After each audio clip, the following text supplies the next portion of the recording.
샬롬 주님의 이름으로 여러분 문안드립니다. 여러분 지난 한 주간 동안도 하나님과 동행하시면서 행복하게 사셨죠? 아멘. 네, 얼굴이 한 주간 새 더 펴지신 것 같아요. 아, 그럼요. 네.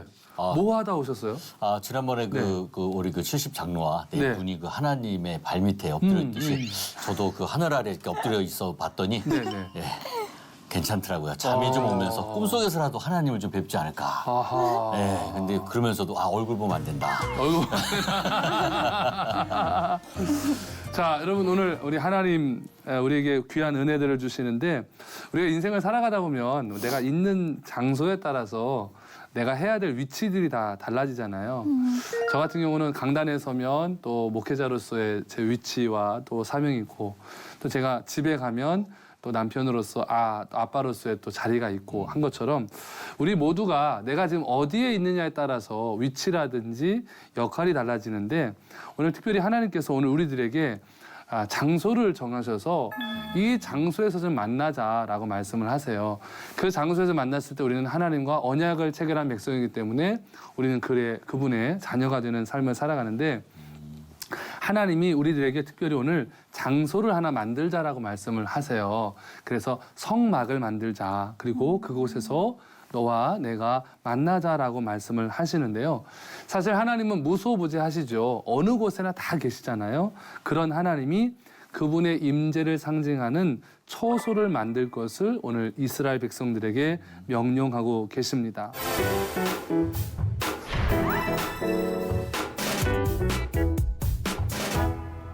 자, 출애굽기 25장부터 31장까지는 하나님 앞에서 예배를 드리는데 필요한 도구들을 아주 깊숙이 설명을 하고 있습니다.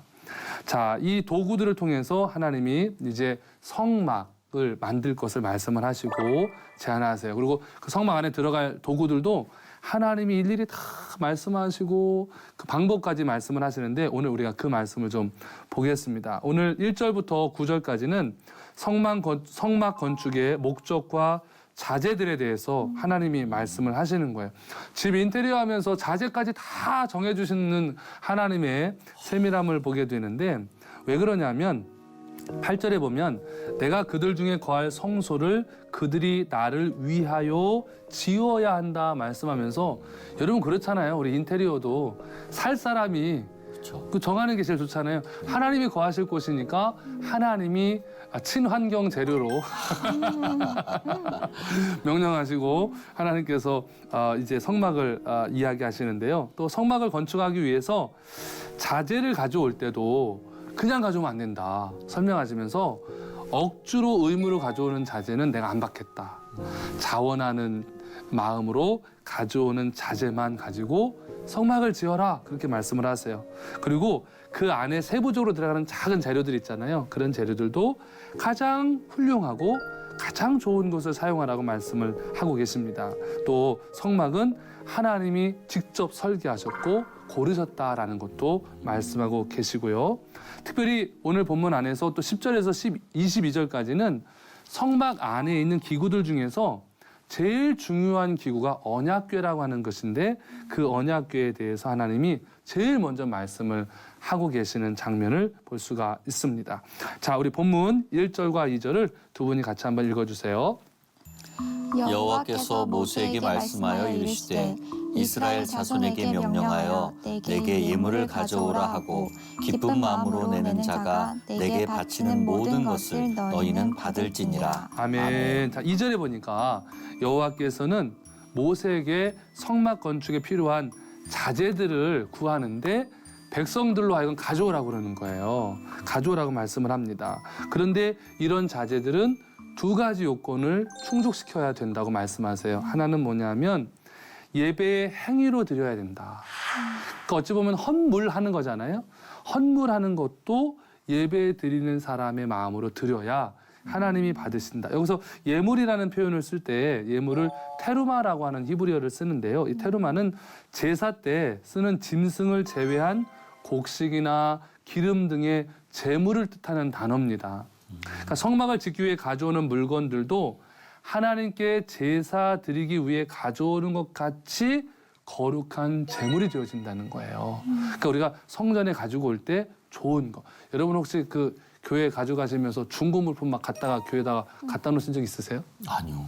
그러신 적 없으세요? 예, 그 한 번은 그런 적 있어요. 그 헌옷 바자회 할 때. 헌옷 그때, 바자. 예, 그때 빼고는 네네. 네네. 그러니까 성전 안에 흔 거 갖다 놓는 걸 하나님 완전 금지하시는 거예요.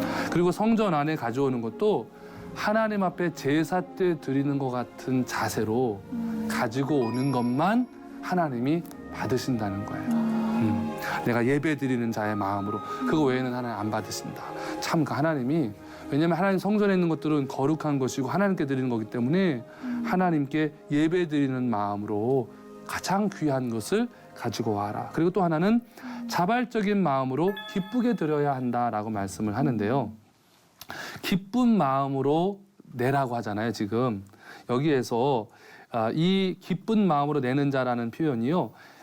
히브리어 말로 이시 아세르 이두베누 리보라고 써놨는데요. 이것이 동사 나다브에서 파생된 언어인데요. 이 나다브가 뜻이 어떤 뜻이냐면 재촉하다, 강요하다 이런 뜻이 있어요. 그러면 아니 기쁜 마음으로 가지고 오라고 했는데 그 기쁜 마음으로 가져오라는 게 재촉하고 강요한다는 뜻이 또 있는 거예요. 아니 어떻게 재촉하고 강요하는데 기쁜 마음으로 하나님 앞에 성전 안에 들어갈 물건들을 우리가 헌물을 하고 헌금을 하느냐 이런 해석이 지금 되어지잖아요. 이것은 뭘 의미하냐면 하나님 앞에 드릴 때는 특히 성전을 건축하거나 예물을 드릴 때는 그 재료를 드릴 때는 이렇게 하라는 거예요. 내가 스스로 너무너무 나를 재촉하는 거예요. 빨리 드리고 싶어가지고. 그런 뭐 말인지 아시겠어요? 네. 그리고 내가 나한테 막 강요를 하는 거예요. 야, 김 목사, 너 드려야 되지 않겠냐? 네가 안 드리면 누가 드리냐? 다른 사람이 드리기를 바라지 말고 네가 드려야지. 그리고 빨리 주일에 왔으면 좋겠어. 이거 빨리 가서 하나님 앞에 드리고 이걸 가지고 성전을 짓고 하나님의 예배가 드렸으면 좋겠어. 이런 마음으로 드리는 자의 예물을 하나님이 뭐 하신다? 기쁨으로 받으신다는 거예요. 네. 그러니까 뭐냐면 하나님 앞에 드리는 것은 의무로 하는 것이 아니고 정말 내가 나를 강요하고 나를 재촉해서 사랑의 마음으로 드리는 것, 이게 성경적인 헌금의 기초가 되어진다는 것을 하나님 말씀하십니다. 자, 본문 3절로 7절까지 말씀을 우리 란자매님 한번 읽어주세요.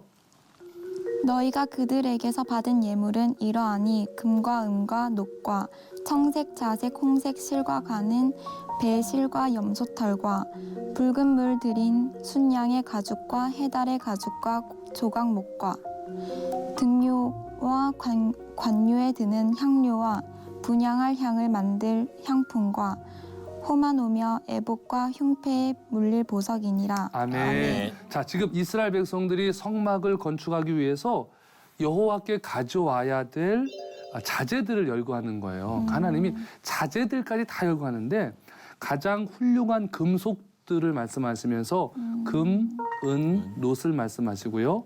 가장 훌륭한 천들을 말씀하시면서 청색, 자색, 홍색 실과 가는 배실을 말씀하시고 가장 훌륭한 가죽들로 염소털과 붉은 물들인 순양의 가죽과 해달의 가죽을 말씀하세요. 그리고 가장 훌륭한 나무들로 조각목을 말씀하시고 가장 훌륭한 기름과 향을 등유와 관유에 드는 향품, 또 분향할 향을 만들 향품이라고 말씀을 하시고 또 보석들을 가지고 와라. 왜냐하면 이것은 호마노, 애복과 흉패에 물릴 보석이라고 말씀을 하고 있습니다.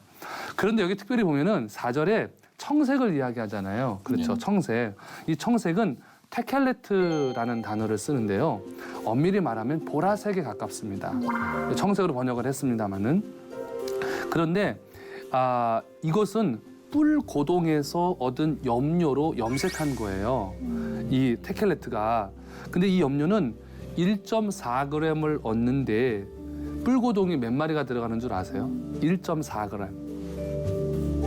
12,000마리가 들어갑니다. 어마어마하죠? 12,000마리의 뿔고동을 가져다가 추출해야 1.4g밖에 안 나와요.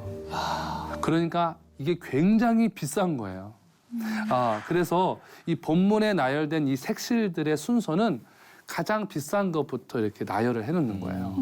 왜냐하면 그만큼 귀한 것인 거죠. 그러니까 하나님의 성전에 드리는 것들은 귀한 것을 드려라. 하나님께서 말씀을 하는 겁니다. 또 필요한 모든 자재에 대한 상세한 목록은 출애굽기 35장 4절로 29절에 나오는데요. 여기에는 특별한 가치를 지닌 자재들을 선별해서 기록을 하고 있습니다. 금속들은 가치가 높은 것에서부터 하고 있어요. 그러니까 여러분 쭉 보면 알 수가 있을 거예요. 염색실들도 비용이 제일 비싼 것부터 나열을 하고 있고요. 여기서 가는 배실은 아마줄기에서 얻은 실인데 이 실로 만든 옷감은 굉장히 귀했어요. 애굽의 왕실에서 쓰던 실이에요. 그걸 가지고 지금 이제 여기에 하나님 앞에 드리는데 아니 근데 저는 궁금한 게 이 많은 양들을 지금 광야에 있잖아요, 이 사람들이. 그러네요. 이것도 어디서 났을까, 이 재료들이. 데리고 가지 않았을까요? 가축이랑 뭐 이렇게 아니 여기 금은 뭐 이런 거 뭐 엄청난 것들 나오잖아요. 캐지 않았을까요? 캐면 금이 나오고. 승대원님 공부 안 했죠, 지난번에. 다 배웠잖아요, 우리 출애굽 할 때. 그 사람들한테서 가져왔어요. 그래요, 맞아요. 네, 애굽 사람들한테서 맞아요. 이렇게 받아왔어요. 맞아요. 아우. 그거 어디다 숨겨놨다 인제 넣어놓으시는 거예요, 지금. 어우, 까먹었어요. 그때 왜 애고에서 나올 때 하나님이 옆집에 있는 거 다 가지고 나오라 그랬잖아요. 그러니까 너희들이 지금까지 430년 고사한 것에 대한 보상이기도 하고 또 이것을 가지고 훗날 하나님을 쓸 날이 있다. 그게 오늘인 거예요. 자, 이따 가실 때 내놓고 저한테 가세요. 알겠습니다. 금 없어 보이는데요. 마음에 금이 갑니다. 그래서 하여튼 가장 좋은 것들을 이제 하나님 앞에 내놓기 시작을 하는데요. 자, 본문 8절과 9절 우리 승대형제님 읽어주세요. 네. 내가 그들 중에 거할 성소를 그들이 나를 위하여 짓되 무릇 내가 내게 보이는 모양대로 장막을 짓고 가구들도 그 모양을 따라 지을지니라. 아멘. 자, 건축 자재들이 나열된 후에 이제 장막의 목적을 하나님 말씀을 하시는 거예요. 뭐냐면 내가 거할 곳이다. 그러니까 최상의 재료로 하나님 앞에 기쁨으로 하나님 앞에 드려서 예물을 드려서 이 성막을 지어라 말씀을 하고 있습니다. 여기 보면은 우리가 장막을 만들어라 그렇게 표현하고 있잖아요. 지금 여러분 9절에 보면은 장막이라는 표현이 나오는데요. 이 장막으로 번역이 됐는데 원래 이게 미쉬칸이라고 하는 히브리어 단어인데 이게 거하다라고 하는 의미의 동사 샤칸에서 파생된 단어인데 거하는 곳이란 뜻이 있어요. 그러니까 여기에서는 하나님이 거하시는 곳, 다른 말로 하면 거룩한 집, 성막을 의미합니다. 여호와께서 오셔서 거하는 장소는 성막이 되어진다. 거룩한 곳이 되어진다는 말씀이 되겠습니다. 자, 본문 10절로 22절까지 조금 긴데요. 우리 두 분이 한 절 한 절씩 한번 교독해 주시면 좋을 것 같습니다. 우리 승대형제님 먼저 한번 읽어주세요. 그들은 조각목으로 궤를 짜되 길이는 2규빗 반, 너비는 1규빗 반, 높이는 1규빗 반이 되게 하고 너는 순금으로 그것을 싸되 그 안팎을 싸고 위쪽 가장자리로 돌아가며 금테를 두르고 금고리 넷을 부어 만들며 그 네 발에 달되 이쪽에 두 고리 저쪽에 두 고리를 달며 조각목으로 채를 만들어 금으로 싸고 그 채를 궤 양쪽 고리에 꿰어서 궤를 매게 하며 채를 궤의 고리에 끈 대로 두고 빼내지 말지며 내가 네게 줄 증거판을 궤 속에 줄지며 순금으로 속죄소를 만들되 길이는 2규빗 반, 너비는 1규빗 반이 되게 하고 금으로 그룹 둘을 속죄소 두 끝에 쳐서 만들되 한 그룹은 이 끝에 또 한 그룹은 저 끝에 곧 속죄소 두 끝에 속죄소와 한 덩이로 연결할지며 그룹들은 그 날개를 높이 펴서 그 날개로 속죄소를 덮으며 그 얼굴을 서로 대하여 속죄소를 향하게 하고 속죄소를 궤 위에 얹고 내가 네게 줄 증거판을 궤 속에 넣으라. 거기서 내가 너와 만나고 속죄소 위 곧 증거궤 위에 있는 두 그룹 사이에서 내가 이스라엘 자손을 위하여 내게 명령할 모든 일을 내게 이르리라. 아멘. 자, 이제는 성막 안에 들어가는 기구에 대한 말씀을 하시는데 제일 먼저 말씀하시는 게 언약궤를 지금 말씀하시는 거예요. 그러니까 여러분들이 읽었던 내용들이 언약궤에 대한 다 이야기인데요. 언약궤는 다른 말로 하면 법궤라고도 하고 증거궤라고도 해요. 다 같은 말입니다. 근데 이 여호와의 임재에 대한 상징성이 묻어 있는 것이 언약궤입니다. 언약궤란 말 많이 들어보셨잖아요. 성경에서 다윗이 언약궤를 가져오기를 막 원했고 또 언약궤에 손댔다가 사람들이 어떻게 됐어요? 죽기도 하고 막 이랬잖아요. 그 언약궤입니다. 이 언약궤는 거룩한 물건들을 넣어두는 상자를 말하는 겁니다. 여호와께서 거하시는 것을 또 상징하는 또 기구이기도 하고요. 여호와께서 보이지 않게 앉아 계시는 보좌이기도 해요. 그리고 여호와께서 서 계시는 발판이 되기도 해요. 그러니까 이 언약궤가 의미가 굉장히 많아요. 우리는 보통 이 언약궤 하면은 그 안에 그죠? 아론의 쌍난 지팡이라든지 만나 항아리 뭐 이런 걸 넣어놨다고만 생각하지만 이것이 하나님께서 계시는 보좌, 발판 이런 의미도 있어요. 그냥 굉장히 하나님의 임재와 아주 밀접한 것이죠. 언약궤가 그래서 하나님의 임재를 상징하는데 여기서 이제 10절에서 15절에 보면은 언약궤는 성막을 짓는데 사용된 나무와 동일한 것으로 만들어야 됐던 거예요. 성막 지었던 나무가 있잖아요. 네. 그 나무와 같은 나무를 써야 됩니다. 그리고 순금으로 장식하라고 하나님 말씀을 하시는데 언약궤의 크기를 여러분들이 궁금하실 거예요. 아까 승대원님 읽어주셨잖아요. 네. 가로 2.5 규빗, 세로 1.5 규빗, 높이 1.5 규빗인데요. 규빗이라고 그러니까 잘 안 와닿으실 거예요. 제가 센티미터로 한번 환산해 볼게요. 네. 가로 2.5 규빗은 107cm입니다. 107cm. 어? 1m가 넘지요. 그다음에 세로 1.5 규빗은 68cm예요. 그리고 높이 1.5 규빗 68cm예요. 그러니까 생각보다 크세요, 작으세요? 저는 제가 생각했던 것보다 좀 작은 사이즈. 작네요. 그렇죠? 그렇게 크지 않습니다. 그런데 이 외형이 아주 인상적이에요. 겉과 속을 순금으로 덮었어요. 그리고 금 주변에 금고리를 만들어 가지고 그 고리에다가 이렇게 막대기라든지 채를 끼워 가지고 그 들고 다니게. 왜냐하면 그 직접 갖다 손대면 어떻게 돼요? 죽으니까 옮기기는 해야 되겠고. 그러니까 여기서 알 수 있는 것은 언약궤는 이동식이었다는 거죠. 여러분 그래서 아시지만 그 우리가 언약궤가 항상 보면 막 이동하잖아요. 그 이곳에 있다 저곳으로 가기도 하고 막 이러잖아요. 그래서 이 이동하는 중간에 언약궤가 흔들리니까 손 댔다가 잡는다고 잡았다가 막 직사하는 막 그런 이야기가 성경에 막 나오는데요. 정말 이렇게 하나님이 치밀하게 언약궤를 만드신 이유는 이것은 하나님의 임재를 상징하기 때문에 그렇습니다. 그러니까 언약궤를 만지면 누구의 몸에 손대는 거예요? 하나님. 그렇습니다. 하나님을 보기만 해도 죽는데 만졌다가 이거는 뭐 말 우리가 볼 때는 왜 하나님이 언약궤에 손을 못 대겠을까 생각해 보면은 이런 거잖아요. 아니 하나님 언약궤가 뀌뚱뀌뚱 거리니까 불안해서 만진 건데 근데 여러분 생각해 보세요. 아무리 뀌뚱뀌뚱하다고 주님을 만졌다고 생각해 보세요. 그거는 결례죠.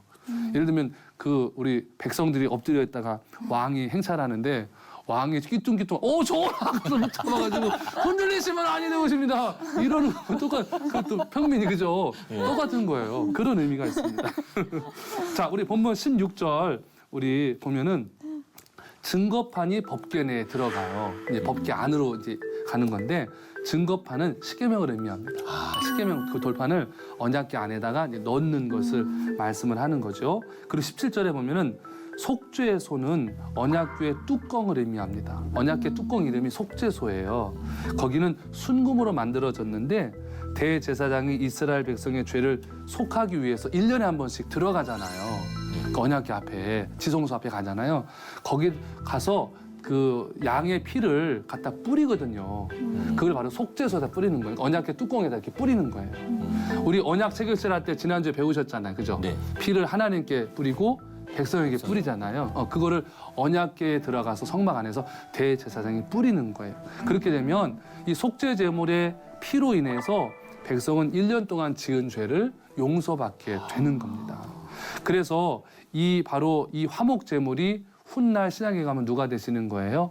예수님이 되시는 거고 그 속죄제 위에 뿌려졌던 그 피가 바로 예수님의 보혈의 피가 된다라는 거죠.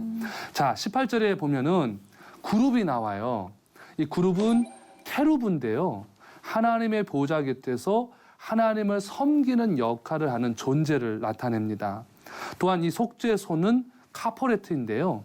덮다 혹은 죄를 덮다라는 뜻의 동사 카페프의 명사형인데 죄를 덮는 곳, 죄를 속하는 곳 이런 의미가 있어요. 그러니까 뚜껑이잖아요. 덮는 거잖아요. 그러니까 언약궤의 뚜껑은 죄를 덮는다는 의미가 있는 거죠.